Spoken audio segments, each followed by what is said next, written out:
Hello, everyone. Welcome back to the Path Through podcast.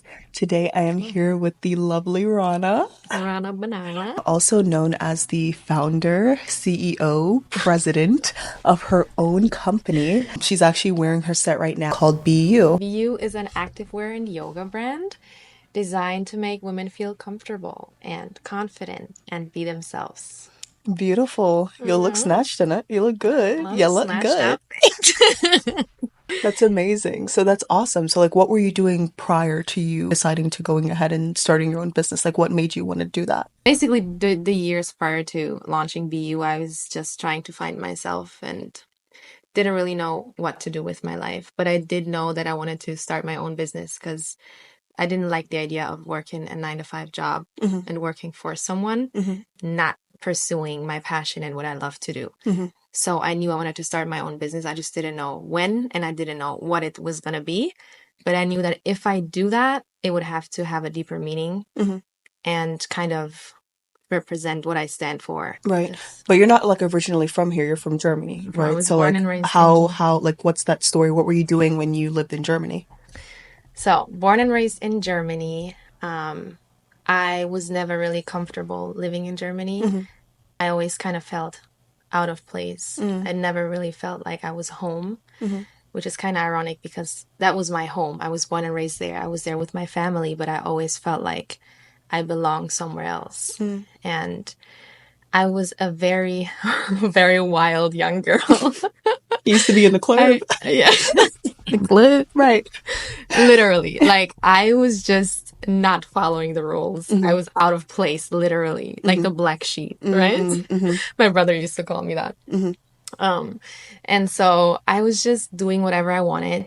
Obviously, I went to school, high school, did all the things that, society expects from you. Mm-hmm. But then when it came on to like everyone went off to college, I was like, I could not look past 1 year. You know what I mean? Like I couldn't see my future there. Mm-hmm. I always just had this feeling that I was not going to be there for long. Mm-hmm. So I struggled with finishing things. Mm-hmm. I would always start something and then stop Mm-hmm. because I just genuinely felt uncomfortable where I was and who I was surrounded by. Mm-hmm.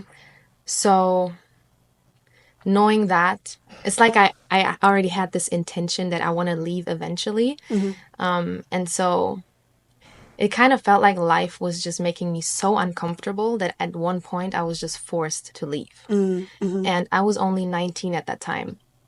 So I remember my brothers, they were super encouraging and they told me, go travel, because when you travel by yourself, you find yourself, you get to know yourself because you're not influenced by your surroundings, Mm-hmm. like, what you grew up with, the people you were around. And so you kind of get to know a new side of yourself. And that's when I got to know like the super adventurous side of me. And I basically booked a flight to Miami. So I was from Germany, flew across the world to Miami just to kind of vacation for Mm-hmm. 2 weeks But why Miami? because Miami is Like how did it Miami. come up? Like tell us like walk us Uh-huh. through like the story of like how like the Yeah. places that you considered and then like what Mhm. ultimately made you choose Miami. Okay. So I was always this girl who was super into everything USA related. Mm-hmm. Like when you're on that side of the world, Mm-hmm. the America looks, I mean, America is literally the central like Mm-hmm. of the world. And I was just always looking up to like whatever was happening and people in America. It was just kind of like my dream. And I literally like I just had a conversation with my cousin the other day and I had no idea. I never remembered this, but she told me that when she was like 3, 4 years old and I was maybe like 10, she told me that I would like literally print English lyrics texts Mm-hmm. and study them because I was so obsessed You with were born like everything. this, yeah. And she was like, I couldn't believe how obsessed you were to learn a lyrics Mm-hmm. and like speak English. Mm-hmm. I was like, oh my God, I would literally stand in front of the mirror and talk to myself in English. Mm-hmm. Like crazy, but I don't know what part of me just kind of knew that I belonged there. Mm-hmm. So weird. Um, and so that's why I knew it was going to be America, right? Mm-hmm. Of course, I considered other parts like in Europe, Spain, just prettier Mm-hmm. places in Germany. Mm-hmm. But America was just this big dream. And I remember talking to my brother. I remember it vividly that day. And he was like, just go get a ticket and leave. And I was like, where am I gonna go? And he said, well, what comes to your mind when you think of America? And I just said, New York, because I don't know, he was just Right. famous, New York. Yeah. And he goes, New York, you should go to Miami where it's tropical and hot and palm trees and beaches. That's Mm-hmm. what you love. And I was like, actually, yeah, let's do it. And Mm-hmm. so I just looked up tickets. I think he even paid for the ticket for me. Mm-hmm.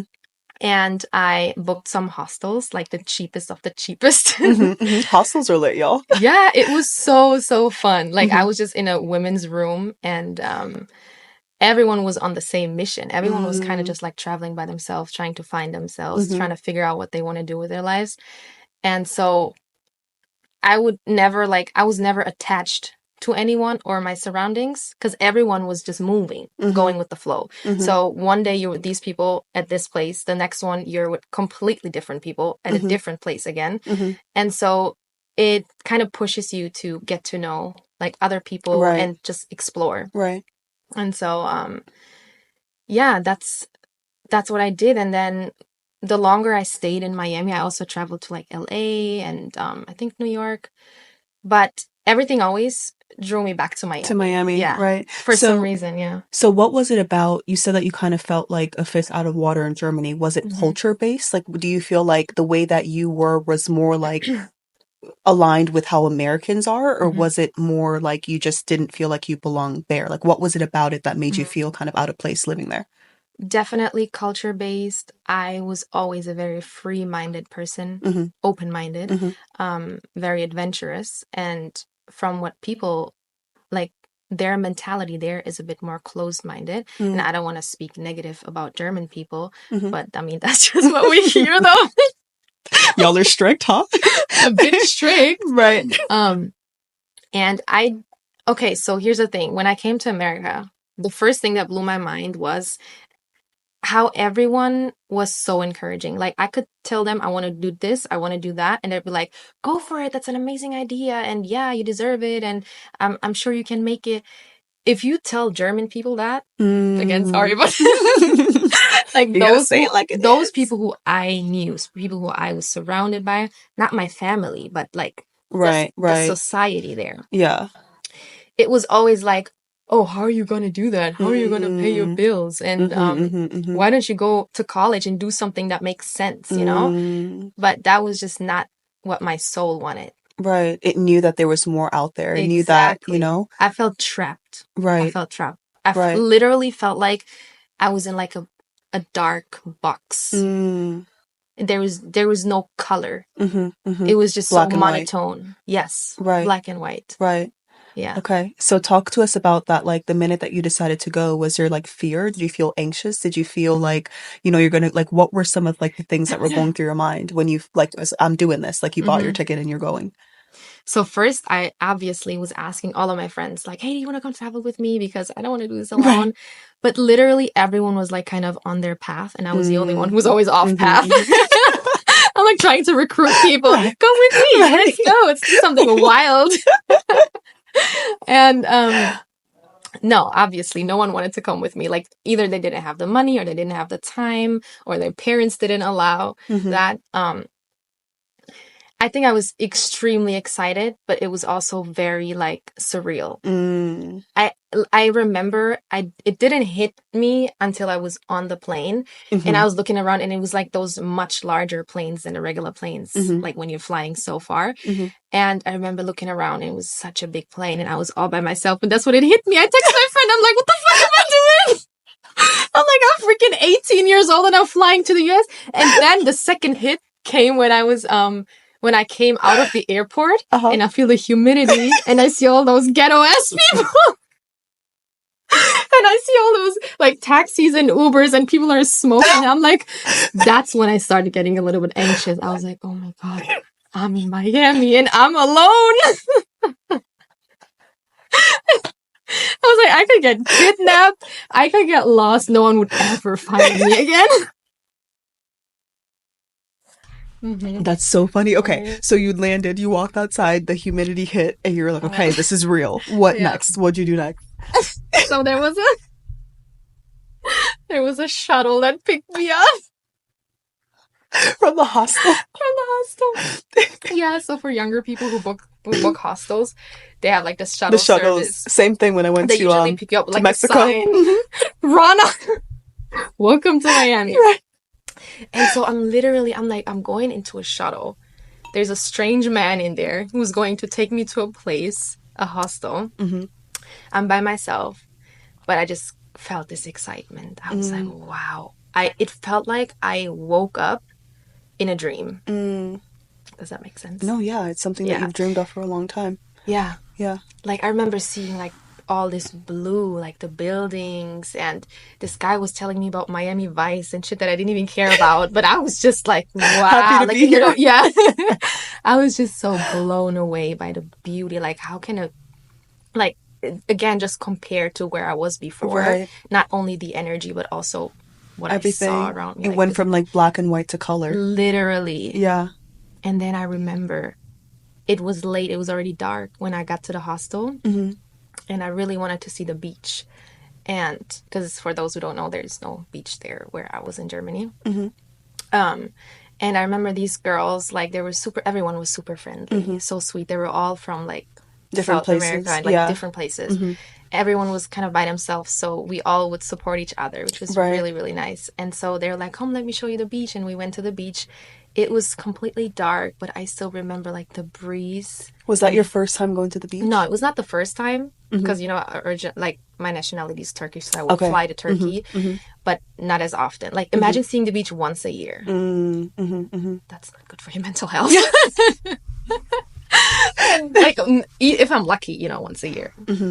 But yeah, I remember like feeling the ocean breeze, and even though it was dark, that's when I was like, oh my God, I feel like I did something really, really good. And day by day, I just could feel more and more. The longer I was there, the worse the thought felt to like go back. Yeah, it validated that feeling that you had because again, just talking about intuition, right?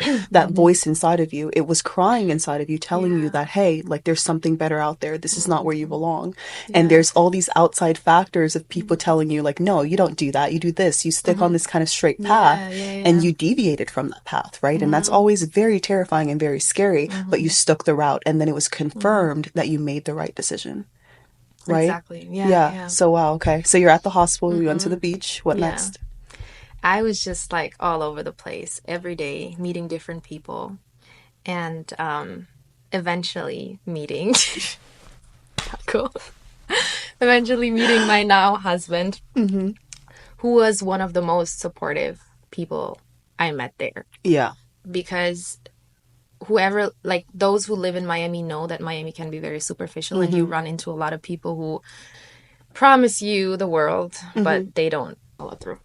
What was the first business that you like tried to do? Like what was the first one? So again, I was like always into mindfulness. So I knew that it has to be something related to mindfulness that I wanted to do. So I did mindset coaching and I tried my best getting into like the mindset coaching niche, but didn't last for too long. I don't know what, maybe I was not passionate enough like about like finding clients and stuff like that. So but it was really good because I learned a lot, and I always knew that I wanted to do something impactful and help people. So that was like the first thing that I did. How long did you do it for? Maybe like 6 months. Yeah. Was the process hard? Like walk us through kind of like how you got started, like some of the things that, was it harder? Was it easier than you thought? Kind of walk us through that. It was harder than I thought because whenever you're doing, like as an entrepreneur, whenever you're doing something on your own, you have to stay on top of it, right? So I was going into it like, oh yeah, cool, fun, mindset coaching. I like, I'm confident. I know that I can be a mindset coach, but I had no idea that there's so much work you have to put in to actually deserve the clients, And I feel like that's where I was a little bit failing because I also didn't know much about marketing and my community wasn't as big yet. So because again, I became a mom young, so I was like the first years of my early 20s, I was just mostly at home with my daughter. Mhm. And then all of a sudden I was like, oh yeah, I want to do this mindset coaching. But now it's like, okay, where are your clients? And so I kind of struggled with like finding clients and just getting out there. Do you feel like your age, do you feel like that influenced anything at all with like people taking you serious and like maybe feel like you didn't have like enough experience to work with? Like walk us a little bit through that as well. Both. So one, I think I was not confident enough because I constantly had that thought in my head, the back of my head, that I'm super young. Why would people take me serious?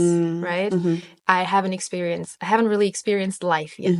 You know, who am I going to coach? But then at the same time, I knew I had some skills, and I knew that there are also younger women, like even younger than me, who could probably use my guidance. And so that's why I was kind of like coaching, like for free, just practicing coaching women that are younger than me. And then they gave me confidence because then I realized, oh, this actually helps them. So I was not really doubting myself per se, but it was more like, oh, what are people going to think? You know what I mean? Like, are they How actually they're going to perceive you. how they're going to perceive Right. me? Are they actually going to take me serious? You know? And so it was like this inner battle back and forth. Right. Between you knowing that you have the potential to do it, but also kind of doubting whether or not people would see that potential and like take you seriously. Yeah. But also, I feel like that also resonates a little bit with doubting yourself, right? Because those projections are maybe coming from you questioning those things within yourself as well. So kind of walk us through, you know, when you decided to be like, okay, I'm going to put this to the back burner, and maybe it's just a back burner for now until you get some more experience and all that stuff. Like this sounds like something you'd be interested in to revisit.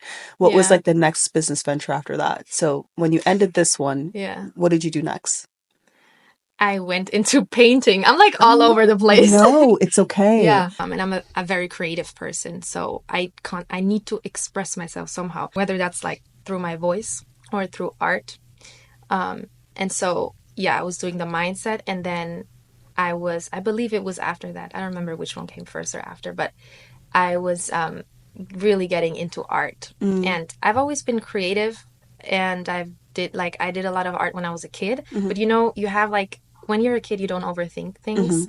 So you're like super free and you just do whatever, and you don't care about people's opinions.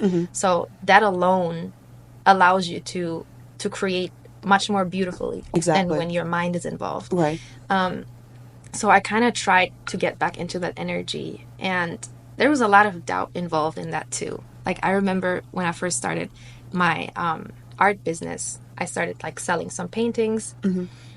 Girl, I was doubting myself so much. Like I had people around me who loved my artwork, but I just always felt like this is not good enough, and then compare myself to like bigger artists. And like, let's say I do textured art and then they do fine art. What is my textured art compared to their fine art, you know? And then all of a sudden I felt like I wanted to do everything at the same time. I've also experienced the same thing of like wanting to do multiple things at once, right? And then sometimes this thing is getting a lot of the attention, maybe 70%, and this is getting 30, and now this is getting 90, and this is getting 10. And then eventually, you know, at least for me personally, it kind of leads to kind of like this burnout phase. Did you experience any of that when you were kind of juggling everything all at once? Yeah, and I did feel like if I'm trying to juggle all at once, one of them is gonna suffer, you know? So I'm still trying to figure out that part, because I don't want to neglect any of my talents, my skills. But at the same time, I feel like each of my skills or businesses deserve like my full attention. You know what I mean? So I'm still kind of trying to find the bridge, the balance, and then also being a mom and being a wife and all yeah, of these girl, different let's things. not even start talking about that. Yeah, that's, you know, let's get into it. I'm thing, kidding. yeah. But okay, so you did art and then you found BU. So Yeah. currently, with what you're doing right now, like what do you feel like is different between this business and the other businesses that you've done in the past? So I was a lot more confident in myself when I decided that I want to launch a business. And I had built a lot of trust in myself. So again, all the work I've done on myself physically and mentally kind of just boosted my confidence. And I knew that everyone, like, I was always about being myself. That was kind of like my life mission.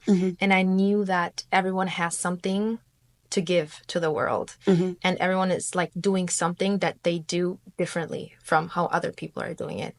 Because you exist only once, which is insane to think about it. And so I knew that, okay, there's probably going to be some doubt, but I also kind of had this pressure that I'm getting older, and I saw other women at my age already being pretty successful, and I was like, okay, I think it's time now. And no matter how it feels, I'll do it with the fear, I'll do it with all the doubt. I'm just going to push through, because it's going to only be uncomfortable in the beginning. Right. But it's like you're proving yourself that it's actually not that bad. I remember the simplest things to like that I needed to do to start my business seemed so huge in the beginning. Something as simple as creating a website. And that was like, oh my God, I'm going to have to do all this by myself. And I just did it, and I was like, okay, first task done. That was nothing. Right. And then the next one. Right. And then I was like, oh, that was nothing. Right. And so I started realizing, oh, it's actually not that hard. You just gotta fucking do it. You just got to start. Yeah. Right. Because a lot of times, like, we build these things up in our mind because we're thinking about it as a whole picture. Right. And sometimes what we need to do, we need to break it down to the first step. What is the first thing that I have to do? That's all it comes down to. And then just kind of like piggying back after, off of what you were just discussing. I remember watching a video, and it was basically, people that are, in their 70s, 80s, like they're a lot older, and they were reflecting back on their life, and they were discussing the things that they regret. Right. And not one of those things that they regret in life was something that they did. Everything that they regretted were things that they didn't do. Exactly. Right? Yeah. So the philosophy in life is that life is hard. Things is hard, right? Chasing your dream is hard, and failing is hard, and not chasing your dream is hard, right? But you have to choose your heart. Exactly. So what do you want? Do you want the hard of going through your dreams, pushing through tooth and nail and achieving it, and then looking back and saying, whoa, that was hard? Or do you want to make it through your life and reflect backwards and say, wow, only if I had believed in myself to start this, only if I did this, only if I did that. One of those things you can't change. Right. Yeah. So I really like that story. And, I know that for everyone, because it is something that, because for me, like, I was medical, then I was military, then I was real estate, then I was this, and I was that. And from the outside looking in, people are going to be looking like, oh my gosh, like, wow, like, you're so successful, but they don't see how many times you pivoted to get to where you are. All right. the steps you had to take. Exactly. And for us, being us, we're thinking, oh my gosh, like, I'm so all over the place, like, I'm this, I'm that, and whatever. But realistically is something that we all face. Everyone goes through that. Everybody goes through this pivoting phase where we're trying to figure things out. And I mean, you're about to be what, 26? 26. Right. And we're like, we're running out of time. Yeah. But we're still in the first quarter of life. Yeah. Like, you have lived less than you're going to live. That means that you haven't even lived half of your life yet. We're pressuring ourselves so much. So bad, right? But I mean, that's what gives us drive. So we do need to have that. But I think what you've done is amazing. And the fact that, you've pivoted and you've done, things here and there, and now you've found your baby and you found the thing that you love. Also, like, everything that you've done is still things that aligns with your life. Exactly. So they might come up at a different time, along your journey. So that's very impressive.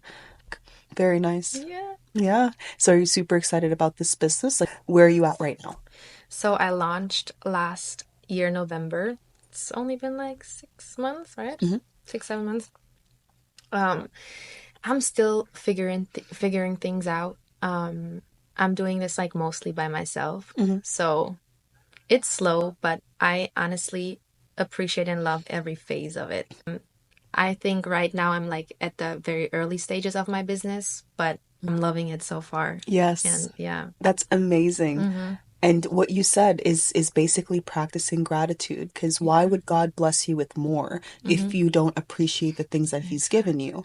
And I'm guilty of that. Guilty. Like, I look at, my life and I'm like, because I'm not where I want to be, like, what I have right now doesn't matter. And I was so bad at that, because it makes you one, you're not practicing gratitude. So why would you be blessed with more if you're not appreciative of what you have right now?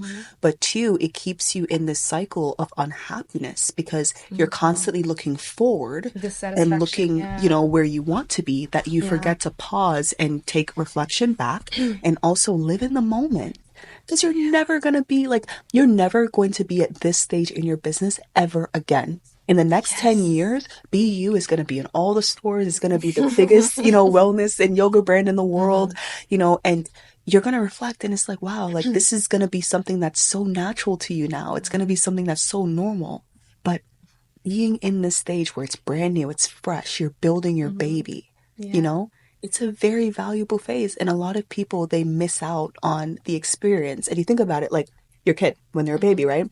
When they're born, they're crying and they're miserable and they're this and they're that. But it's only when they're older that you reflect, you're like, wow, like I miss them being a baby. I remember when they were like, Yeah. 6 months old and they were 3 months and you can't go back. I think about that a lot when I go through Kalia's pictures when she Yeah. was a baby. And I'm like, I was so miserable most of the time because I was stressed out. Yes. And now I'm looking back and I'm like, she's freaking 5. She's about to start school, and I can never go back. Yeah, exactly. I wish, if there's something that I could change, I wish I would have been more present. I think I tried my best. I tried the best I could at the time. I was also, super young. Young. And, yeah. So, Yeah.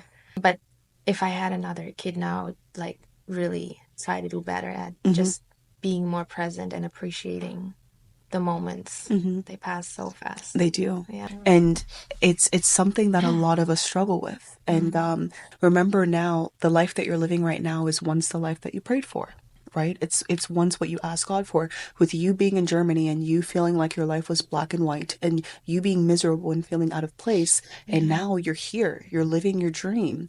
And even though, there's all these new stressors, like you're starting a new business and you're a mom and you're a wife and like it's hard, right? But sometimes it takes, for us to be grateful, we have to reflect backwards and think, wow, like I'm now living the life that I've prayed for. But now it's just the finish line is moved. It's just move forward. So now you're chasing this new, it's always a new goal. Yeah. So what people do is they waste their life chasing these finish lines and then don't even enjoy the moment. Right? Yeah. And I'm guilty, very guilty of it too. Yeah. So I think it's very natural. All of us do that. yeah, it is. Well, wonderful. Yeah. Is there anything else that you'd like to share with our guests before we wrap up? I think to listen to your inner voice more, because that's really what's going to keep us in alignment and lead us to where we're really meant to go and not where society is pressuring us to go. So that's one thing that I work on, and that's always been like my life mission is not only to be myself, but to also listen to my inner voice and kind of tune out the external noise, because you're unable to hear your intuition and your soul if there's so much noise outside. Exactly. So you got to tune out from the external world and just tune in. Yeah. Yeah. And sometimes it's that inner voice too, because it's like, I think of it as like an angel and a devil on both shoulders, the inner voice, right? Yeah. So some people might think I'm crazy, but I talk to myself in a way because I have an inner voice that, is that intuition, but we also have an inner voice who's mean and who tells us mean things about ourselves and who is very judgmental and who tells us that we're not enough and tells us that we're not pretty enough and all of these things. And that's also an inner voice that we have, right? Yeah. So it's figuring out what inner voice to listen to and what inner voice, to tell, shut the hell up. And I tell it that. Like, it might seem so crazy, but whenever I have those thoughts, I literally say out loud, I'm like, shut the hell up. Absolutely. I don't even want to deal with you right now. Yes. That's Right? something that I've been practicing lately, like these past 6 months, ever since especially starting my business. Whenever I have those doubtful thoughts or like thoughts that are mean towards myself, I'm just literally saying, shut up. Shut the fuck up. You are not serving me. Right. Leave me alone. Leave me alone. And it works. It does. Because you're shining a light on the dark. Exactly. It's You're exposed. addressing that it's there, right? Exactly. So once you see it, it's like this little like gremlin. Like it's so funny because I have like all these analogies when it comes to like, my mind and what goes on in there. But to me, I view it as this little gremlin that's in the in the shadows, right? And it just screams out and just whispers out, oh, there's that, whatever. And you don't know that it's there. You just hear this voice and you're like, the hell is going on, right? Yeah. But then you see him one day and you're like, you little fucking gremlin, you little fucker over You there. little shit. You little shit. You're the one that's been screaming all these things around. I see you now. So once you like acknowledge that it's there, it loses its power because then when it comes up, you can tell it. Yes. Go on the back seat. Go in the back seat. I'm Angel, driving. get up here. Self-affirmation in the front. Yes. You in the back, gremlin. Yes. That's beautiful. I think this was an amazing, episode. I think that we really got to know you on a deeper level, and you have an amazing story and an amazing journey.